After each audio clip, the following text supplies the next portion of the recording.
ngasi ko use car ge no ba mayam da update masam tang pijar ke ngasi je kitang gari je kitang tuan ba gari makal kha dil laye do mayam da kitang samlamna uchar ke gari lege have do ko ado mayam ko gi use car gi mayam na use car lorom dai da adom na section b ga do ba section ga do ba kai section ningai oi ge have do koi kari da yeng ba darka oi ge have gi matang do sai video se mayam gi do ta yam tang semjar ke koi keno ne honor ne gari gi honor idea koi gi sigi dukan ji gi mang da lai ba phei yam je mana gari sing gi loi mang matang sum so ha to ga magi keno sing to lo yeng ala ka doina ado ai dum matang makok ta gi dum haujara ge ado mayam sigi location phangni ga ju ai dum musar ke ha bet sora pa ma adum mang du riba keno se Vishal Mega Mart sigi dum direct opposite makina te Vishal Mega Mart final lai gani kon nakan ba ado ko ina si lai du sina som nakan da kitang final lai ga doine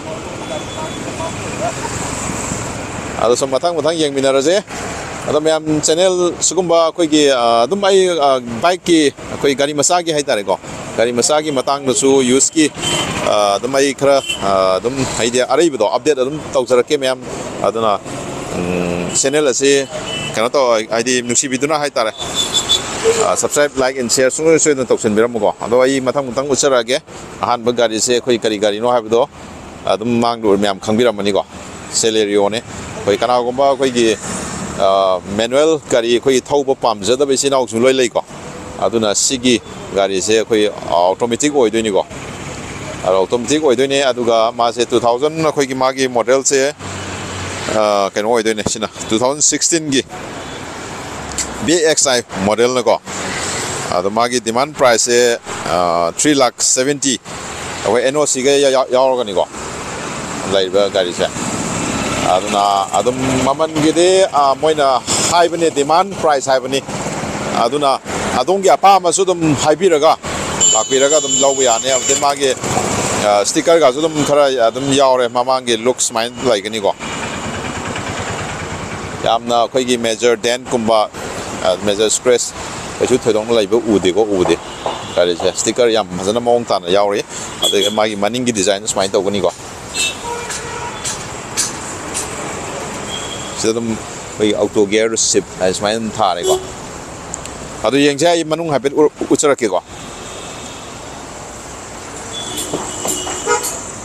adu magi interior just my to ni very neat and clean yam lun anana lei sit leather sit ni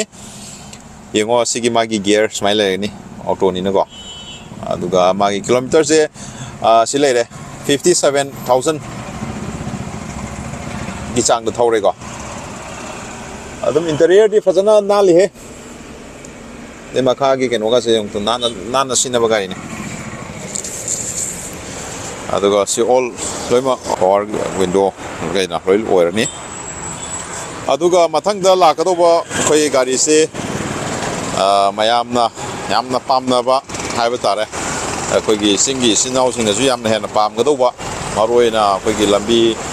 gi koi tang nuai to pham du hen na sina bu yam na nuai do ba makhal gi gari ne aduga 7 seater ju oi ba mayam mi mayam am to ma sal do ba gari ne ado mapan gi gari ne with NOC da la ni ko mai le ni ko ado with NOC da la ni ado ma gi model se sahi se 2000 wa keno gi ne 14 gi ni ko 2014 gi ne aduga hai riba gari sigi ma gi demand price na keno ne pa 4.60 have tare 4,60,000 smile like ni ko footstep ko lo yauri ko ado so maning lom do so ya habit uchara ke ko tayar se koi gi maning gi tayar si su koi gi sina drib gum ne have tare yam phajana ling ni yauri ko smile maning gi se look se ado ai habit manung gi su interior su uchara ke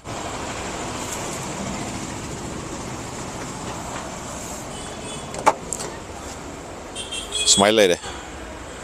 ado sit che driver ki se swai matai dikha se gai re go tay di loi nali hai batare tay di loi yare mai legini ko manungi sa aduga kaino gi su yam nali hai batare magi dashboard ka yam na khay tare yam thajana lai ri aduga magi hauji kilometer lai se smai lai re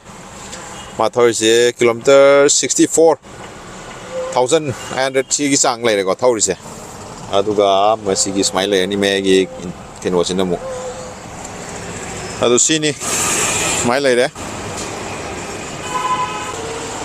so sina so ne flip ki ni ko ले सिनी अदुना कोई कना को मैसिना कोई Bolero पामगदी हाइबा एनो सिजु दम एनो तब यानी सिदम लागा दम ताना बिबे यागने अदु कांटेक्ट नंबर सुम हापसरम गे कांटेक्ट नंबर सिदैदा दम पाव दम सोय सोदर पावबिरो ngang do sina pa zero ma le pa zero ju yeng ba yam phajai ko gari dum aduga khoi gi mathang da lakado ba gari se aduna khoi gi ayamba khoi middle class na yamna pamna sina ba gari makhal haiba tare celerio tijo bxi ne aduga 2016 gi oba sijo aduga sina mo mana magi khoi demand price haiba tare sina 3,60,000 smile like ni pet usar ke color se ai ken one maroon angang ba da ko gi nang ken wai tare adum lasting wai ni masu je seat ki condition adum sidi yam phajare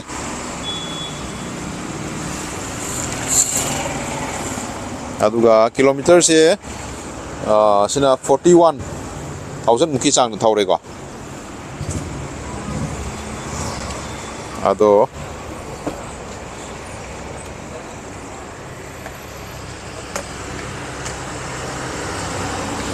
power ni ko auto driver side ke auto ko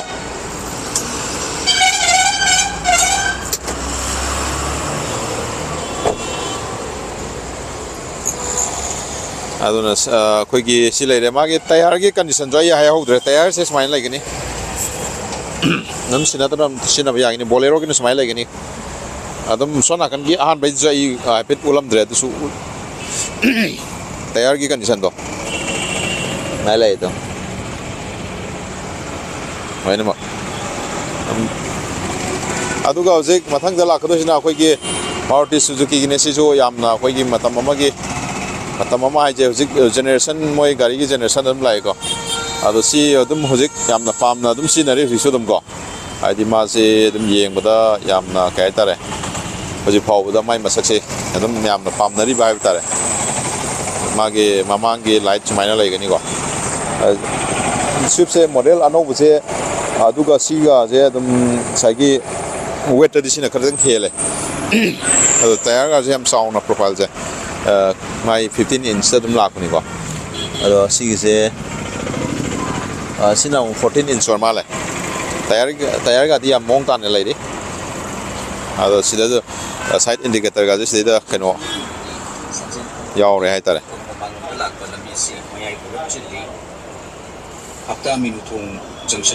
aduga koi gi manungi interior gi hairo di yam phajare tongan na koina kaimta sigi keno hap trasu yare have tare accessories nungi loyamta yaw trasu yare maninga je ong pam pai thong ha ke yo maninga je smile like ni yam na le kaimta trasu yare have tare ade masagi sida sticker ga zum yaw ri go ado magi kilometer je 64,000 muki sang thaure adum khari thaure go di jo magi mogi demand price have tare sigi je maning de joy apet usar ke ado magi 2011 gi model ne VXI smile like ni go adum khoi gi se demand price na 3,20,000 smile like ni adum loin ma gari gi de magi moi demand price have moi ne lowning maman duni ko adum khara negotiate tawra ga dum lokho sin gi de ta to ga sin khidang dum ya ga ni ko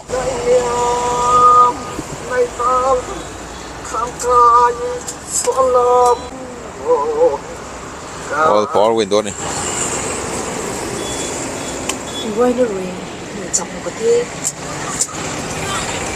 interior yam phajari dashboard ka lang trick lang ya bata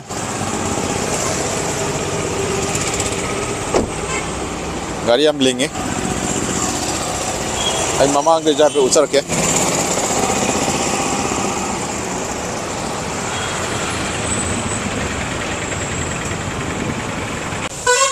je ko ge aroi bada hai tare aroi bada mayam na khwai de gi he na pam na ga do gari ne ko gi manipur gi keno de number ne gari jo aduga ma je 2019 gi model oi bu ko aduga ma gi demand price na 8.5 di 8,50,000 mai lai ga ni ko ado ma gi variant na ko gi SX option oi ga ni ko ado yengo ma gi ko gi alloy ngakpigani ko yam ure ko adum gari di dum phadana nan na adum maintain tawraga sinaba gari male adum yam phadana kitang de mam gre nga thije timing je yam nali ko nan bude sijine projector headlamp wire ni problem yaure ado asida jo koi turn indicator jo koi or do lo yaw jare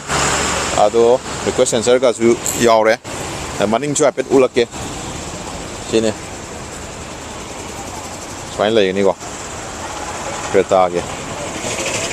SX smile lagi ni di fogger degi loi mak loi yaw re rear wiper loi yaw re adoi manung dai pet changa ko ulak ke ko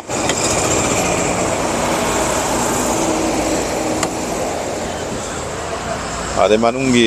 mai taw re tang ni mam me ko leather seat ni yam tina lingi condition kaim tawdri ha ya re smile lagi ni manung gi keno je kilometer se the origin ko 58,000 mukhi sang na thau re ha ta ade infotainment touch screen dum moi re adu ga armrest su yaw re ko smena slide dum yai ko si jo slide de yai gi adum yamna khoi to model ni ko the mong tan loi yam lo yaw re ha ta re sim di manung je khitang di mam me ko ado kaisu te dona kai ba kaisu lai tri gari je yamna khoi gi scratch komba den komba am ta lai bi yaw bu u de ko yam phajai gari se aduga si khoi push start stop button ju sidun lai de ko sige nakan jida ko nan point am da to biro na khang na ba sida sigi push start stop button si lai jare aduga navigation tawna na ba lai re infotainment gi display adagi wireless charging gi na si hek makha sida lai re gari gi dashboard smile ugani ko adagi gear 6 ni ko smile lai ni ko magi dashboard cha yem yam phase ado si dum ahan bala khumina khudong chaba dum lobiyo gari yam phajari ha tare ado kana gumba hariba gari si interesting oiba leraga di ai na hapchari ba number si dum direct contact tawbiro aduga dum makha taba dum gi pau khoni ga su details atop gari hangni ga su contact number si loi hangba yar ni ado ngasi gi de sai sum lo chalage video se matang gi no update amuk ngai mina se gari mayam am la ka do bolai adong ya pam gari do hojik khudakta phangdraga su dum matam kitang ngai thong asin tawnaraga adum phangani ko ado gari lo matam da su dum na yamna hathu hathu na lobi dana ba aijari ai gi site ge Vishal Mega Mart silai re sige dum nakan da side dum loi lai re ko ado mayam gari thom dam da seat belt so na phabiu masa tharo na helmet so no bi ko adu di mathang ge mungai minara se sige swai sim lo sendarage